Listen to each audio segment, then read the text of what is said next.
It was a quiet evening in our small town, nestled in the heart of the American Midwest.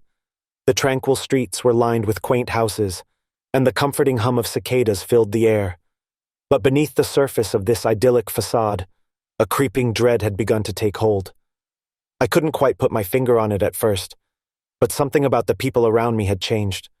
Friends and neighbors who once greeted me with warmth now had an unsettling glint in their eyes, a distant look that made my skin crawl. It was as if their very souls had been hollowed out, leaving behind empty vessels. The first inkling of this peculiar transformation came when I spotted Mrs. Lawson, our elderly neighbor, tending to her garden late in the evening. Her movements were mechanical, her face expressionless, devoid of the wrinkles of wisdom that had graced her countenance for decades. As I approached her, she turned and smiled with an eerie, unnatural warmth. "Good evening," she chirped, but the words seemed to fall from her lips like rehearsed lines, lacking genuine emotion. I brushed it off as a trick of my imagination, an overactive mind seeking mystery where there was none. But as days turned into weeks, the changes in our town became impossible to ignore. Strangers moved into empty houses, their faces an enigmatic mask of polite friendliness. The grocery store clerk, once chatty and familiar, now scanned items with mechanical precision. My suspicion deepened when I overheard a conversation at the local cafe. A group of patrons sat huddled together, talking in hushed voices about strange occurrences they had witnessed, people vanishing without explanation, replaced by these unnerving imposters. A sense of unease had settled over our town, and it was growing. I couldn't shake the feeling that we were under the influence of an insidious force. Late one night, as I gazed at the starry sky, a shiver ran down my spine. I felt an intense, almost magnetic pull coming from above, as if the cosmos themselves held secrets that I was meant to uncover. I began to research, poring over old books, conspiracy theories, and tales of alien encounters. The more I read, the more convinced I became that our town was being targeted by extraterrestrial beings. They had found a way to infiltrate our lives, masquerading as our loved ones, and their intentions remained a sinister enigma. The days grew darker as I delved deeper into the mystery, and paranoia gnawed at my sanity. I avoided interactions with my friends and family, fearing that any one of them could be an imposter. It was a life of constant suspicion, a shadow of the serene existence I had once known. One evening, while sifting through my findings, a chilling realization dawned on me. The aliens among us were using our memories, our shared experiences to blend in seamlessly. They knew our secrets, our quirks, and our idiosyncrasies, making them all the more convincing as they played the roles of the people we once held dear. As I tried to uncover the truth, I found an old legend from our town's history, a tale of a great cosmic alignment that occurred once every 1,000 years. It was said that during this celestial event, the veil between worlds grew thin, and beings from beyond could slip through, seeking to establish a presence on our world. It was upon reading this that I made a horrifying connection. The cosmic alignment was imminent, and the aliens had chosen our town as their gateway to our world. They were here to stay, to infiltrate our lives, and their numbers would only grow as the celestial event approached. Desperation fueled my determination to unmask the imposters. I began to observe the townsfolk more closely, searching for subtle signs that would reveal their true nature.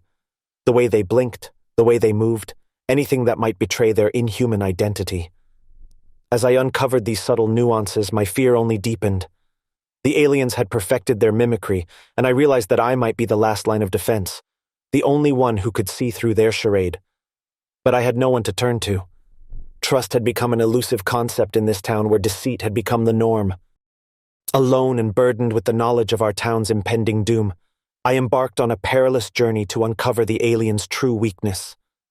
My research led me to believe that they were vulnerable to the same cosmic energy they had harnessed to infiltrate our lives. Late one night, I ventured into the woods on the outskirts of town, where I believed the source of their cosmic connection might be found. Armed with a flashlight and a sense of dread that clung to me like a second skin, I pressed on. As I delved deeper into the woods, a sensation of foreboding weighed upon me. It was a feeling of being watched, of unseen eyes observing my every move. I knew I was treading on dangerous ground, but the fate of our town depended on my success. The woods eventually gave way to a clearing bathed in moonlight. In its center, I discovered a circle of ancient alien symbols etched into the earth. The very ground seemed to pulse with an eerie energy, as if it were a conduit for cosmic forces. I knew that these symbols held the key to unraveling the aliens' power over our town. With trepidation, I began to erase the symbols, using my flashlight to guide my trembling hand. As each symbol was obliterated, the very air around me crackled with energy, and I could sense the connection between the aliens and the cosmos weakening. It wasn't long before I felt a profound shift in the atmosphere. The omnipresent sense of dread began to lift, and the oppressive aura that had enveloped our town started to dissipate. The imposters, who had walked among us with an air of inscrutable confidence, suddenly found themselves adrift, their power waning. But my actions did not go unnoticed. As I gazed at the now fading symbols, a shadowy figure emerged from the darkness. It was a being unlike any I had ever seen, its form constantly shifting as if it were struggling to maintain a cohesive appearance. "You have interfered with forces beyond your comprehension," the alien hissed, its voice a dissonant blend of human and something altogether alien. "You cannot halt our arrival." I stood my ground, my resolve unwavering. "I won't let this town fall to your kind. We'll fight to protect what's ours." With a hiss of frustration, the alien retreated into the shadows, vanishing from sight. I knew that the battle was far from over, but the tide had turned, and the people of our town had a chance to break free from the grip of these extraterrestrial invaders. The days that followed were marked by a growing awareness among our townsfolk. They began to sense the return of their true selves, their memories and emotions flooding back as the imposter's influence waned. There was confusion and anger, but also a collective determination to rid our town of the alien presence. We banded together, using the newfound knowledge of the aliens' vulnerability to dismantle their hold on our community. With each symbol we erased, the aliens' grip weakened further, and our town began to regain its lost soul. As the celestial alignment drew closer, the aliens launched a final desperate attempt to maintain their hold on our world. They gathered in the town square, a grotesque congregation of shifting forms and inhuman faces. But we were ready. Armed with the knowledge of their weakness and the unity of our town, we faced them with unwavering resolve. A fierce battle ensued, our collective willpower pitted against their cunning and cosmic energy. The very air vibrated with tension as we fought to protect our world from the alien invasion.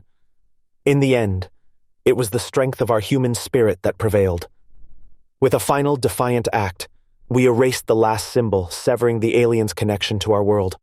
Their forms twisted and contorted, and they were banished back to the cosmic abyss from which they had come. Our town was free, but we would forever bear the scars of the alien incursion. The experience had taught us the value of unity and the resilience of the human spirit. We had faced an unimaginable threat, and together we had triumphed. Thank you so much for listening. If you enjoyed this video, please give it a thumbs up and consider subscribing to my channel for more stories. Your support means the world to me, and it helps me create more great content for you. Until next time.